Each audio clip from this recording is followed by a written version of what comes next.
Alright, so it was actually kind of good for me to get an idea if some of you are going to try to take a holiday while I'm on relief. Reliefs generally will babysit you, but not with me, because the teaching was still there. It was on day map, and I can check whether you actually accessed anything. Alright? So I'll be chatting to people and seeing where you're up to one by one in the actual work that's been asked. But this stuff in blue, you could use this as your cheat sheet, because this is an overview of everything that we've gone over in regards to factorization from Tuesday. So you might remember you're a bit butthurt about it, but Friday of term 2, I taught this, even though you didn't want to do anything. Why? Because it's a timetabled lesson. And then on Tuesday, there's YouTube evidence of it, I retaught this. Because people tend to forget things over the holidays. And on the Tuesday back, I taught this. And so I was here to get you to practice those things. I was not here for this and this. That was a YouTube video that I recorded on my iPad. And then you had a relief asking you to do that. But as a teacher, I can only ask you to do that stuff. The only time I have power is when I mark your test. Okay? All I can do is teach you the right thing and break it down into steps. Okay? But if people didn't like the lesson video that I did last Thursday and last Friday, I'm going to go over it anyway. Alright? Because this is an overview of all of factorization. Because on Friday, you are finishing off your expansion and factorization test. You're going to do the white questions. So the best way to deal with things, does anyone know what miscellaneous means just in general? If I go miscellaneous clothes, what am I talking about? Am I talking about any specific clothes? It's just like random, okay? So, in the past, all the lessons up till now, you've been practicing, how do I factorize in a specific way? How do I factorize using difference of two squares? How do I factorize with perfect squares? How do I factorize with sum and product? But some of your questions aren't going to tell you what way to use, okay? Sometimes you'll be told what type of factorization to use, other times you will not. So if you don't know which type of factorization to use, then do the following. You can think of this like a flow chart. And if you want, this will be your cheat sheet for factorization. Okay? So this is how it works. Always try number 1. Always try common factorization first. So what do you ask yourself in your head? Is there a common factor in all the terms? Question mark. If no, you skip to 2. But if yes, you use the common factors factorization rule. After you've done that, you factorize using step 2, 3, or 4.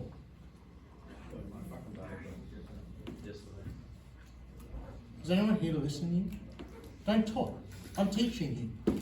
Let me cook. Huh? You think that's funny? Step 2. You tried common factors factorization. Try difference of two squares factorization. Are there two terms, both square numbers with a minus between? If that doesn't work, you skip to 3. If it does work, you use this factorization rule. Okay? I'll give you a few minutes. Can you get the first 2 possibilities of the flow chart down?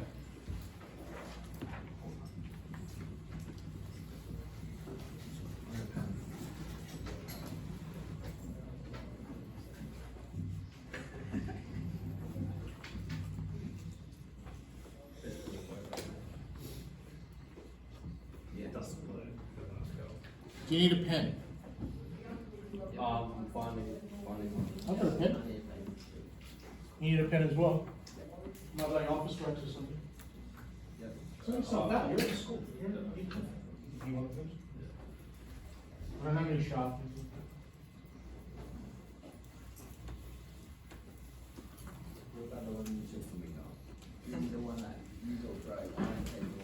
Boys, where I sent?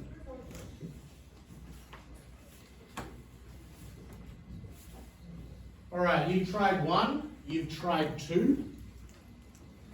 If 1 and 2 don't work, you try 3. So what do you check? What do you think in your head when you're trying 3? Are there 3 terms? Are 2 of them square numbers? And is the last term 2 lots of A and B? If no, you skip to 4. So 4 is your last resort. But if it's yes, you factorize using the perfect squares factorization rule.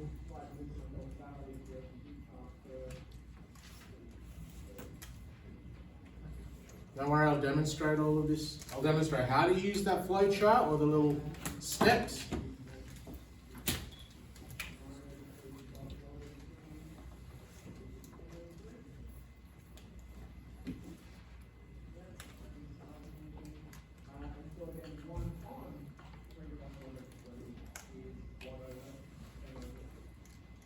And so your very last option is sum and product factorization.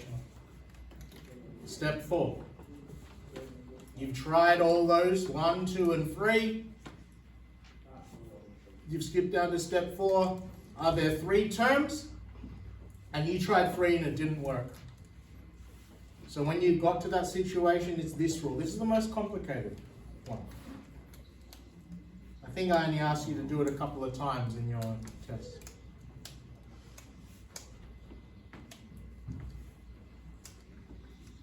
So I do think a majority of people did access the YouTube video because there was 20 views on these two, but there's more than 20 people in the class.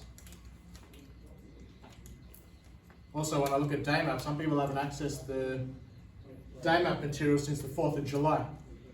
Where are we now?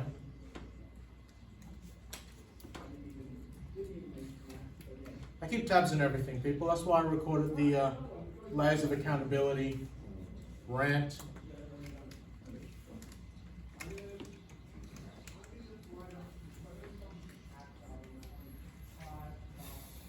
This could be your cheat sheet. So with the people that did the yellow part of their test already in term 2, your cheat sheet's half of a single page. For the people that didn't do that test, they were away in the last week, you're doing the whole thing. Okay?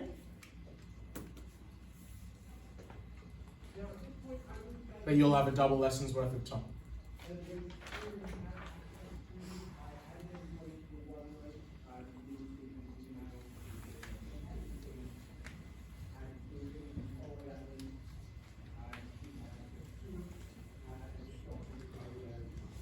Yeah. Friday.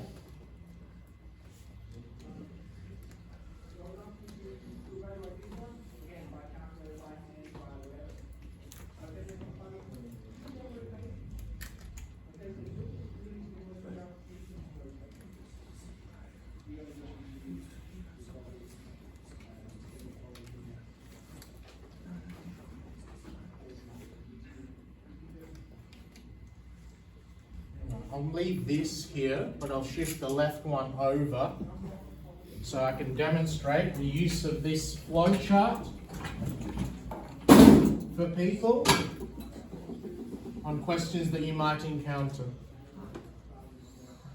So the later questions in your test may say fully factorize.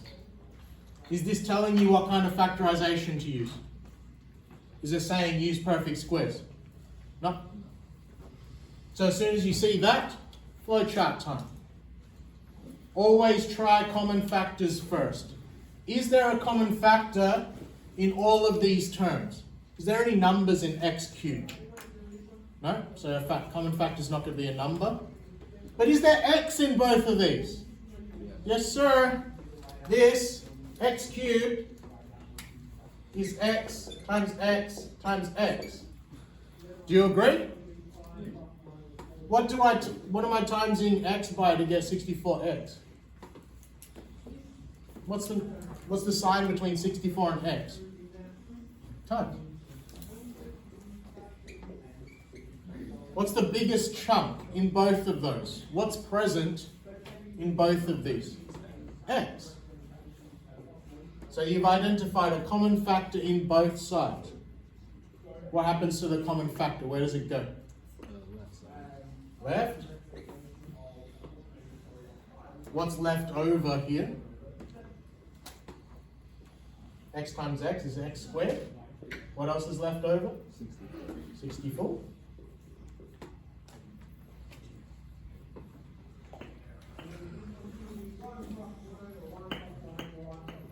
Looks like people are still getting stuff down. I'll pause it there. Get down what you need. I'll give you another few minutes.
Let's try again.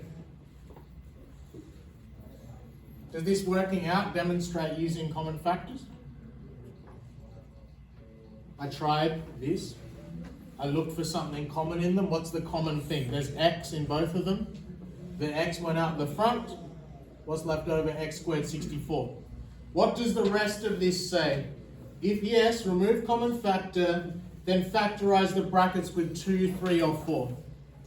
So I've got a set of brackets here. 2. Try a difference of 2 squares. Are there 2 terms in the brackets? Yes or no? Are they both square numbers? What do I times by itself to get 64? 8. So this is difference of 2 squares. Your A is x, your B is 8. So according to that rule, the difference of 2 squares, the brackets becomes x plus 8, and x minus 8. So we did common factors, and then we also did difference of 2 squares to fully factorize this. If all you got was this step, you'll get half of your marks. You're not finished yet, because there's still something that can be done inside. Let's try this one. Start with 1. Is there a common factor in all the terms? Is there an x in x squared? Is there an x in 12x? Is there an x in 36? No, I can't do that. So what does it say? If no, I skip to 2. Try a difference of 2 squares. Are there 2 terms? How many are there? 3. So is this going to work? No. So I try this. Are there 3 terms? Yeah, that's looking all right. There's 3 terms here. Are 2 of them square? Is x squared a square number? Is 36 a square number? This is looking pretty good. Okay? So what you could do at this point, what do I square to get x squared? So your A is x right now. What do I square to get 36? What do I times by itself to get 36? 6.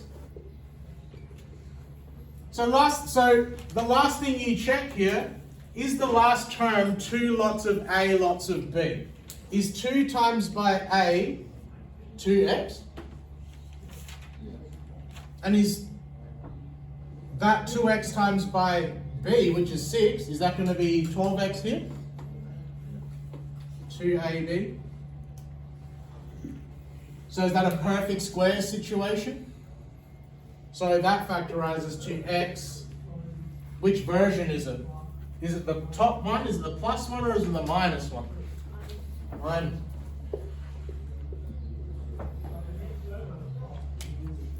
So how do we go through that flow chart? We tried this, fail. We tried that, fail. We looked at this, it looked pretty good. It worked, so we did perfect squares.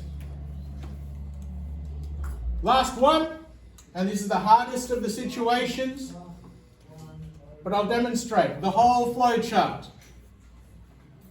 Try common factors. Is there a common factor in all of these? Is there an x in x squared? Is there an x in 6x? Is there an x in 40? No. Step 1, fail. Step 2, are there 2 terms? There's 3. Step 2, fail. Try 3. Are there 3 terms? Yes. Are 2 of them square? X squared is square, but is 40 a square number? There's nothing I can times by itself to get 40. The closest I can get is 36. The next one is 49, okay? So then, your last result is sum and product, but this is the trickiest one. Does it look like that? Is it x squared plus or something, a number x plus something else? Right? That factorizes to this, and you're going to go, Mr. T, where the hell did you pull A and B from? It's a side thing. You need to think of 2 numbers, A and B, that times together to get this one, Q, but also add together to get P. So, start off with this. What numbers can I times together to get 40? 1 and 40, I'll start you off. 1 and 40. What can I times by 2 to get 40? 2 and 20. Can I times anything by 3 to get 40? What about 4? 4 and 10, 5 and 8, etc. I can stop there because the next pair would be 8 and 5. So now I'm going to look at my list.